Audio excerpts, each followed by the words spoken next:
Hello, roughly 4 months ago in June, I purchased a new car, a Mercedes E-Class estate of the W211 generation. It's a fabulous car. I love it to bits. Please watch my full review of it if you're looking for a luxurious and brisk luxury car. But then came September, during which the evenings started to get a little bit darker and I had to use the high beams for the first time. And that's when I went, ew, it has halogen high beams. And that was awful because the halogen high beams compared with the high beams on my previous car, which was a 2019 BMW that had high beams that were LEDs, and the halogens are just disgustingly dim.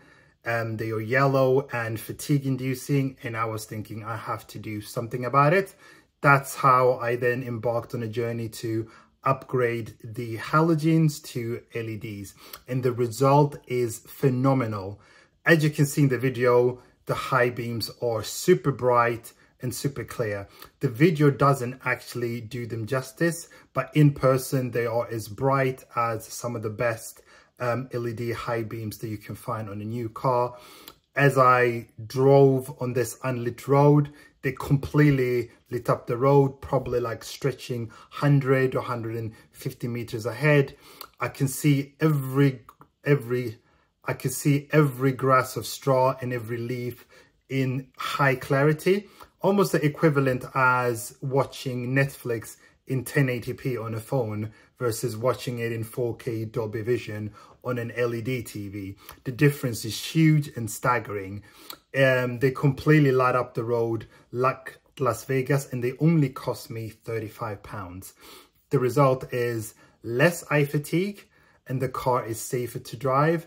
Most importantly, it also looks a lot newer and less dated, because previously with the halogens being yellow, the low beams being xenon, which are a little bit whiter, the halogens just resulted in the front end looking a little bit jarring. So in this video, I'm going to share how I chose my lights and things that you might want to consider. Before we move ahead with the details, let me just explain how quickly they are to change on the W211. All you need to do is to disconnect the battery and ensure that the headlight switch is set to 0. Pop open the bonnet and then take a peek behind the headlight cluster, and you'll be able to find what feels like a big knob. So you twist that anti-clockwise and out will come the H7 halogen bulbs that are in there. And then to remove them from the socket, all you need to do is to pull them out, but just like wriggle them from left to right until they pop out, and then put in the new replacement ones and put them back in. That's how easy it is. So LED headlights are great and people want them because it looks cool. White light is safer, but there are also several reasons why LED bulbs might not work that well in your car. And some of the issues that people encounter is poor light distribution. So the headlights are basically a system. You have the light source, which is the bulb. You have the reflector, and then you also have the angle, whether it's low beam, which is dipped, or high beam, which is up, basically. And all of those are developed in unison to flood the roads with light in a way that enables you to see ahead and to see a little bit into the corners that you are going to drive towards as well. And also importantly, not blind the other drivers. If the light distribution and intensity is poor, then you could potentially fail MOT in the UK. And it could also result in the car being unsafe to drive because you wouldn't be able to have sufficient clarity of the road ahead, and you won't be able to brake in time if you see an obstacle. So therefore, it is quite important to ensure that the distribution is right and that the intensity is good as well. And intensity meaning that there is sufficient light focused straight ahead and towards the side to enable you to see very easily without getting tired. And that brings me to choosing the bulbs. There are a lot of different LED bulbs there, and these are essentially retrofitted into cars. And by retrofitted, I mean that you have a light that wasn't intended to be in there, because there's meant to be halogens in there, not LEDs. And halogens and LED bulbs distribute light very differently. And H7 lights, they can look quite different. So my strategy was to pick a bulb that mimics an halogen as closely as possible. And that meant that I wanted to ensure that the LEDs sit in roughly the same position as the filaments in a halogen bulb. And I also wanted them to have a little bit of a ledge at the top, like a cap or a visor, to replicate the dome of a halogen bulb that kind of reflects light downwards and not straight ahead. And for convenience sake and for ease of fitting, I also wanted a H7 that's plug and play. That meant that it's the same size as the halogen H7s, because some of the LED ones come in different shapes. They can be longer, they can be wider, meaning that you need to buy adapters to make them fit. And I didn't want the hassle of having to buy adapters as well, especially since I wasn't 100% sure that the LED bulbs would work that well. So I didn't want to have to spend money on the bulbs plus the adapters, and potentially on CANBUS decoders as well. So CANBUS is the nervous system of a car. It's the nervous system that detects errors and issues. And when you replace a halogen with an LED bulb, there might be some potential issues where the LEDs consume less power, and therefore the car is thinking that there's an issue with the halogen bulb. Either it's faulty or it's the incorrect one fitted, and as a result you would have an error message on the dash, or the LEDs might not get power, or they might start to flicker, etc.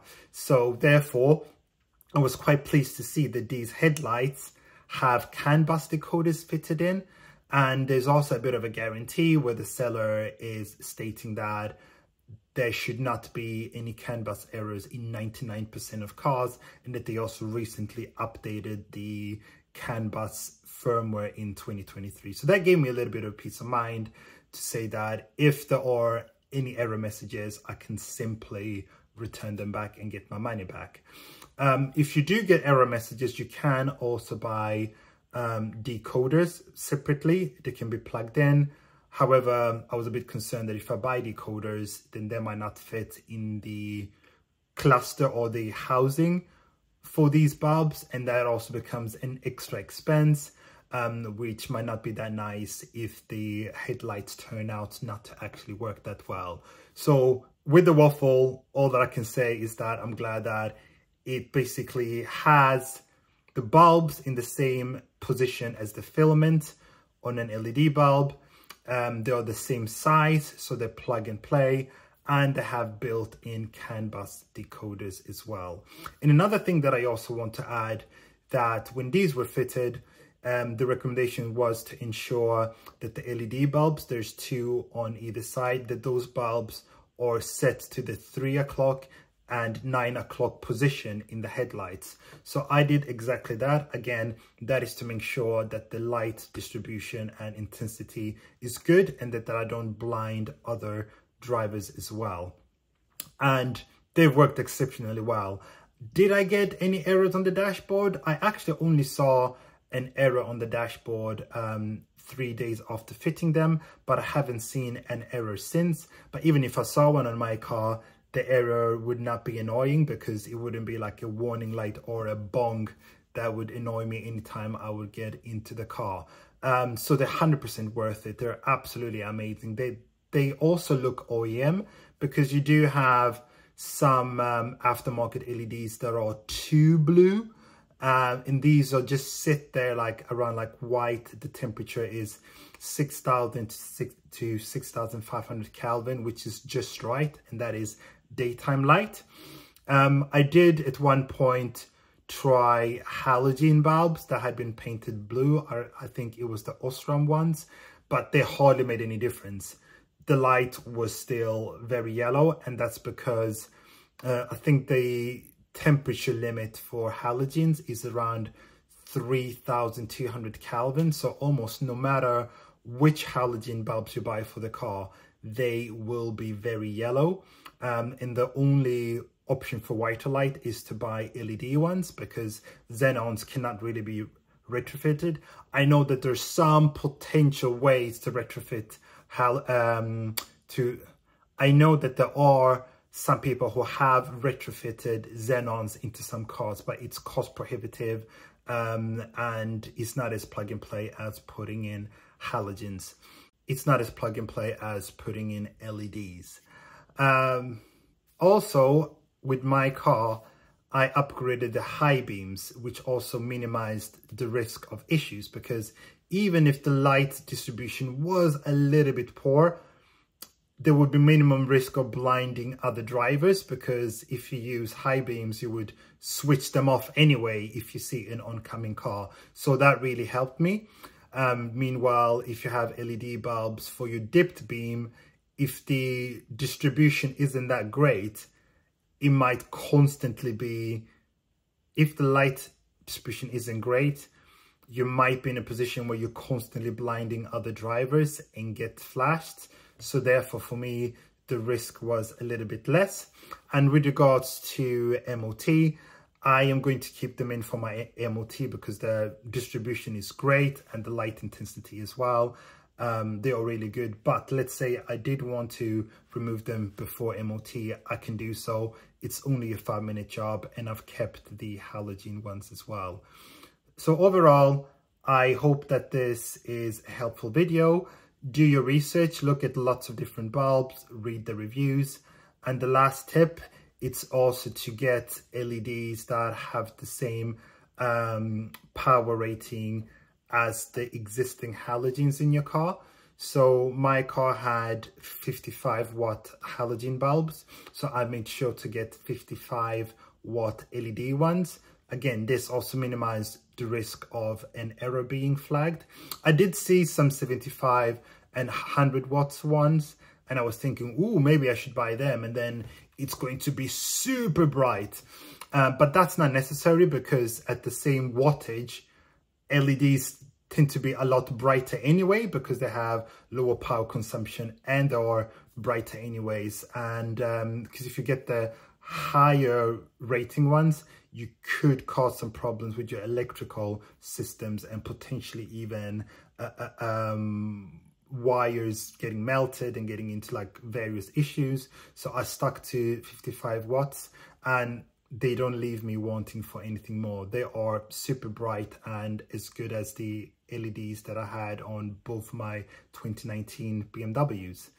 If you have any experience, if this video was helpful, please subscribe and like this video. If this video has been useful, please like and subscribe. And if you have any questions or you would like to share your own experience upgrading from halogens to LEDs, please do so in the comment section. Thank you very much. Bye.